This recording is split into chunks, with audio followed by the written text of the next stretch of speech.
Sejam todos bem-vindos à Soldagem Manutenção Experts. É um momento que a gente aproveita para poder discutir algumas questões sobre soldagem, principalmente focado na soldagem e manutenção, e aproveita esse momento para a gente responder algumas perguntas que surgiram aí e que é muito interessante. Me perguntaram o que é ciclo térmico. E é uma pergunta assim que não é característica do soldador fazer uma pergunta desse tipo, mas soldador, ele atua com ciclo térmico constantemente na soldagem.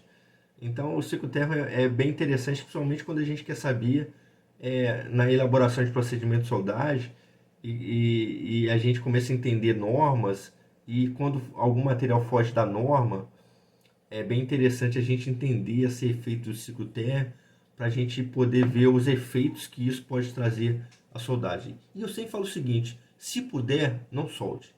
Se solde, se soldar, sabe o que pode aparecer. Isso é muito interessante. Eu trabalho muito tempo com soldagem, eu sempre falo isso nas minhas aulas, quando eu dou treinamento, eu sempre falo o seguinte: gente, não solde. Se der pra gente não soldar, não vamos soldar, vamos fazer outra coisa. Vamos parafusar, botar outra coisa, mas não solde. Mas se precisar soldar, eu preciso saber o que é essa solda, esse ciclo térmico, esse efeito de aquecer e resfriar, vai gerar no material. Então, respondendo a pergunta de uma forma simples, o que é um ciclo térmico? É o ciclo de você aquecer e resfriar o material. Ah, mas aí temos três variáveis aí que é muito importante. E para quem trabalha com procedimento de soldagem, trabalha na manutenção principalmente, muitas vezes a gente não conhece o material, tem dificuldade, mas a gente tem uma ideia que esse material é um pouco complexo. Ciclo térmico para a gente é importantíssimo. Por isso que a gente pede contra o soldador não aquecer muito material, porque vai impactar no ciclo térmico. Então, quais são as três variáveis assim importantes ou características do ciclo térmico? Uma é o que? Temperatura de pico. Qual é a temperatura que ele atingiu máxima lá? Porque isso é perigoso. Essa é a ZTA. ZTA mais largas, ZTA mais estreito, que a gente chama até de repartição térmica, que a gente pode até conversar em outros momentos, mas agora a gente vai focar aí no ciclo térmico de soldagem. Para quem trabalha com a parte de simulação de solda, é uma das variáveis importantíssimas para a gente simular uma solda, ver na parte computacional quais são as características da microestrutura do material vai ter ao final de um ciclo térmico. Então, temperatura de pico.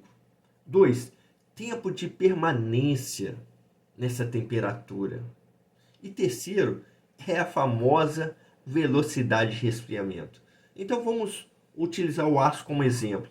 Aí você tem um aço aí, um 4130, 4140, ou um aço carbono aí, um 1040, um 1050. Esses aços que a gente gosta de temperar, né, que tempera bastante, tem martensita, chega até a trincar quando a gente... Você vai soldar esse material, trincou um eixo de um 1040, e aí você precisa soldar porque não tem tempo para chegar a um eixo novo. Dá para soldar? Dá. Não é ideal. Até tem muito normas estrangeiras e eu já lidei com alemão, com alguns estrangeiros assim, ingleses, e aí para alguns procedimentos eles são contra. Aqui no Brasil a gente faz bastante coisa. Quando a gente fala que o brasileiro precisa ser estudado, a gente enfrenta cada coisa. Eu soldei umas peças, né, de ferro fundido. Lá no país dele, o alemão falou que não soldava. Era jogado fora. Que a gente soldou. A gente soldou. Então, temperatura de pico. Qual é a temperatura máxima que eu atingir? Porque se for no caso de aço carbono, e aí para um aço 1040, vamos imaginar que seja um eixo. Se eu atingir temperatura acima de 723 graus, vamos botar 750 graus, que é uma referência melhor. Ah, eu já fiz o quê? Já estou no campo austenítico. E para resfriar esse material, dependendo da velocidade, se a velocidade for muito alta, eu posso ter o quê? Fases frágeis. Ok? Então mudei a característica do material. Então posso ter martensita, bainita. E aí eu posso ter microestruturas frágeis que podem o quê? Favorecer o trincamento na região da solda, principalmente na ZTA. Temperatura de permanência. Então, quanto maior o tempo, maior a região aquecida. Maior a região aquecida, maior região transformada. Maior região transformada, maior região suscetível o quê? A trincas. Então, preciso tomar um certo cuidado. Trincas ou outras mudanças estruturais no materiais, que pode ser até perda de resistência à corrosão, tá ok? Dependendo se for um aço inoxidável. Então precisa se tomar um certo cuidado em soldagem. E outra é o que? A velocidade de resfriamento. Num outro momento eu vou falar a importância do tratamento, fazer um pré-aquecimento. O pré-aquecimento a gente vai ver em outra situação aí que eu vou trazer uma explicação sobre essa questão de pré-aquecimento. A velocidade de resfriamento, dependendo da velocidade de resfriamento, eu favoreço o que? O surgimento de fases frágeis. Isso justamente porque a gente está na... Tem um gráfico que a gente vai conversar mais para frente aí, num próximo vídeo que eu estou gravando, para trazer algumas coisas para vocês aí, que a gente vai falar justamente sobre isso. Então,